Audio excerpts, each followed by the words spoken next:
Conscient du faible taux de participation des femmes aux élections législatives et présidentielles de 2015, le Conseil électoral provisoire fait la promotion d'un document de stratégie nationale. Le ministère à la condition féminine et à la Fondation internationale pour les systèmes électoraux, IFES, travaillent sur un document baptisé Genre et élections. Un atelier a été organisé ce lundi qui met aussi l'accent sur les femmes électrices et celles qui travaillent dans la mise en œuvre de la machine électorale.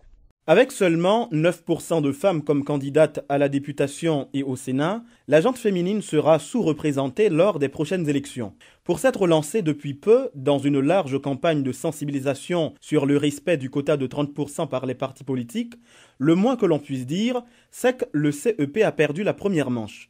Loin de se décourager, au contraire, le Conseil électoral provisoire et ses partenaires, le ministère à la condition féminine et l'IFES, persistent encore dans la mise en application de sa stratégie nationale genre-élection, axée sur la participation des femmes dans le processus à 3 niveaux. D'abord comme candidates, ensuite comme électrices et enfin les femmes travaillant dans l'opérationnalisation de la machine électorale. Ce lundi, des femmes venues de différents départements du pays se sont retrouvées à l'hôtel Marriott pour valider la stratégie nationale genre et élection à travers un atelier de travail. Élaboré en septembre dernier par le trio CEP, IFES, MCFDF, ce document ne vise qu'à augmenter le nombre de femmes occupant des postes décisionnels.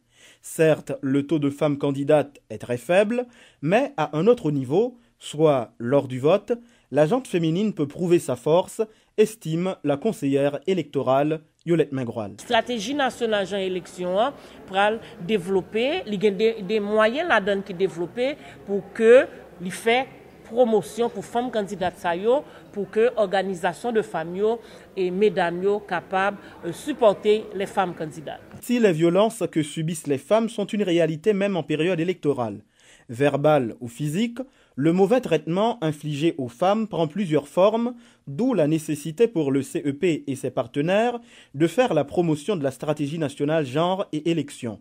Participant à cet atelier, la chef de la Fondation internationale pour les systèmes électoraux IFES, Alessandra Rossi, quoique les médias à leur manière, peuvent aider à une participation plus active des femmes dans les différentes sphères d'activité de la société, notamment aux élections. Je pense qu'il y a beaucoup des innovations. Il y a notamment une meilleure communication, à mon avis. Je prends à titre d'exemple les rencontres qui se font entre le CEP et les partis politiques. Je pense que ça, c'est une grande innovation en termes de communication.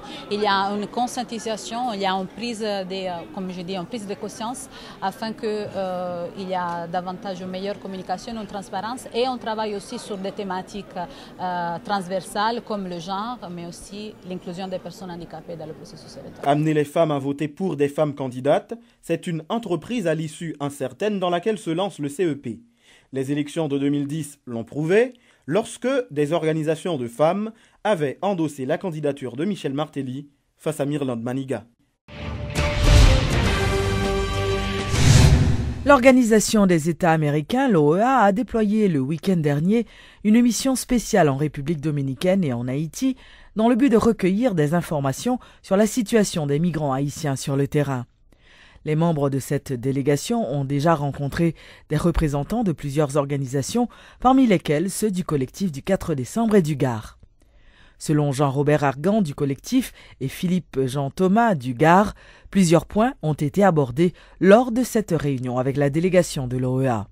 Nous avons couvert d'abord le côté politique de l'affaire, ensuite le côté social et finalement le côté économique.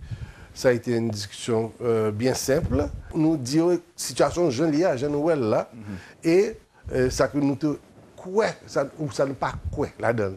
Jean-Noël par rapport d'abord à gens qui ont traité ressortissants. Jean-Noël par rapport au fait que nous vivons le non-respect de la République dominicaine de tout protocole que le signe. De toute façon, nous ne pas attendre à rien vraiment de concret. Comme nous dit auparavant et comme nous l'avons fait ressortir, nous avons dit commission, qui ça va comme résultat? L'autre enquête encore à la demande d'ailleurs, à la demande des deux gouvernements, le gouvernement haïtien et le gouvernement dominicain. Je voyais mission ça. Maintenant, quel résultat? Parce que le résultat, qu'est-ce qui est important pour nous? Ce n'est pas ça qu'on peut le dire. Ce qui est important pour nous, c'est ça qu'on peut fait là. Or, ça qu'on fait là dans le passé, indiquez-nous que la République dominicaine continue son bonhomme de chemin comme si de rien n'était et il n'a pas respecté l'accord. Bon, lui-même, il n'a pas bon, mission, pas dit ou position parle, il simplement capté. Il fait un captage d'opinion froidement pour retransmettre les ballons. Par exemple, nous attirons l'attention sur le rapatriement 21 personnes qui fait dans la nuit du 1er au 2 juillet. Côté que tu as une délégation qui était en tête le Premier ministre, le ministre intérieur avec le ministre de la communication qui était à l'accueil. Donc nous attirons l'attention sur la violation. Nous attirons l'attention sur 299 personnes que la République dominicaine voit qui s'est joué en chapitre le 7 juillet. Côté que parmi 199 personnes, il y a 78 personnes. Donc, ça vient faire que nous partageons l'information sur. Donc, nous attirons l'attention sur la violation. Parce que la République dominicaine n'a pas respecté rien qui s'y est. Si nous connaissons qu'il y a un protocole de rapatriement 1999 qui signe entre nous et la République dominicaine, mais qui le peut faire rapatriement, mais qui le peut pas faire, mais qui ça peut faire la rapatriement. Mais ça, on ne peut pas jamais respecter. C'est que tu as dit qu'on soit sous frontière, autant d'immigration, like. Le président Martelly se prépare à accueillir son homologue de la République de Chine-Taïwan, Ma Ying-jeou, qui doit visiter Haïti ce mardi 14 juillet. Il s'agit d'une visite d'État sollicitée par le président haïtien lors de son passage à Taïwan en 2014. Les deux chefs d'État se rendront au musée du Panthéon national pour rendre un hommage aux héros haïtiens. Ensuite, M. Ying-jeou assistera à l'inauguration du bâtiment de la Cour de cassation construit avec l'aide de son gouvernement.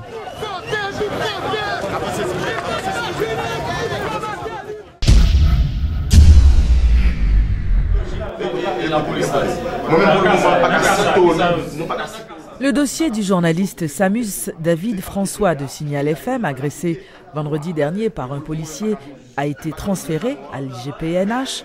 Rappelons que le 10 juillet, le travailleur de la presse, en plein exercice de ses fonctions, s'est fait frapper par un agent de la police dans le quartier de Gérald Bataille.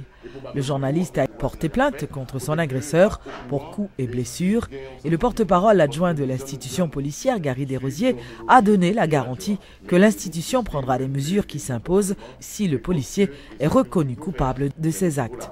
Parce que la police, même pour son micro-société, c'est-à-dire en donner, gagner justement des éléments qui, même là avec nous, qui sont capables de comportements, mais ça fait que justement au niveau de l'inspection générale là pour sanctionner le comportement ça.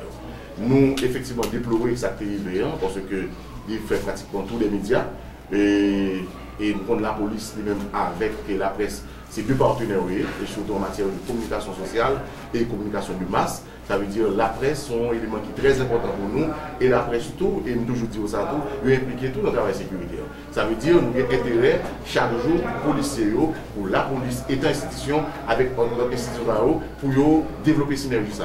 Ça arrivé effectivement et nous au courant de ça et l'inspection générale pour le moment et attendez les policiers et pas n'a fait transparence et si on sanction justement qui va le faire, qui va le prendre, nous tout à au courant parce que nous pas accepter type de comportement ça. C'est obligé son caméraman.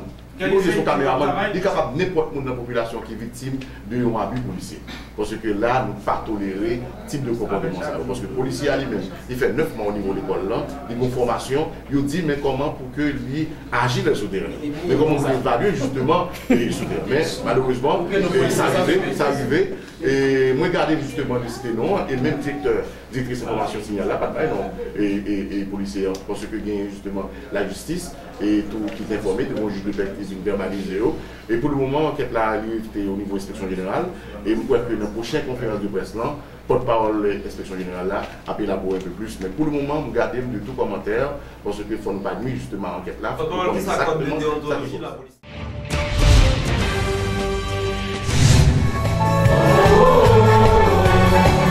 Clôture le week-end dernier du 3e congrès pastoral des jeunes de la ville d'Écailles. Plusieurs milliers de jeunes avaient répondu présents à cette activité socio-religieuse. Le cardinal Chibli Langlois, lors de son intervention, a prêché en faveur de la paix. Le haut dignitaire de l'Église catholique a appelé les candidats à cultiver le respect mutuel lors des prochaines élections. Nous soyons, c'est amour, c'est vérité, c'est non-violence, c'est respect, c'est la droiture. Remer, amour, pour porter sentiment, pour nous retirer mauvais sentiments dans le cœur. Nous avons besoin de vérité pour nous porter communication. Ça n'a pas communiqué de façon pour nous parler parole vraie, parole vérité. Nous avons besoin de vivre dans non-violence pour nous, pas tout l'autre. Il faut nous porter relations qui gagnent dans la société. Nous avons besoin pour nous vivre dans le respect pour l'autre, pour nous porter relations qui nous gagnent avec l'autre, relations interpersonnelles. Nous avons besoin de la droiture pour nous capables de porter comportement, attitude envers l'autre, pour nous marcher correct dans la société, marcher correct dans l'église, dans le groupe. Dans la catastrophe pays hier, nous-mêmes chrétiens, avons un gros rôle pour nous jouer. Nous-mêmes chrétiens, nous avons besoin d'une autre société. Nous avons besoin de monde qui a un cœur sensible pour les peuples qui souffrent. Nous avons besoin de candidats qui chrétiens tout bon vrai dans l'homme pour capable de travailler, pour permettre aux peuples de sortir dans la misère. Et candidats qui chrétiens qui coûtent nous journées aujourd'hui, si vous arrivez, nous demandons pour ne pas faire nos honte. Parce que nous souhaitons porter le message Christ là dans le gouvernement pays. Nous souhaitons porter le message Christ là dans la relation monde avec l'autre, dans l'institution nous. Pour Jean-Jésus-Christ voulait tout le monde manger, tout le monde vivre bien, tout le monde gagne la santé, pour tout le monde gagne bon esprit dans la tête, pour c'est ça que fait pour le peuple noir.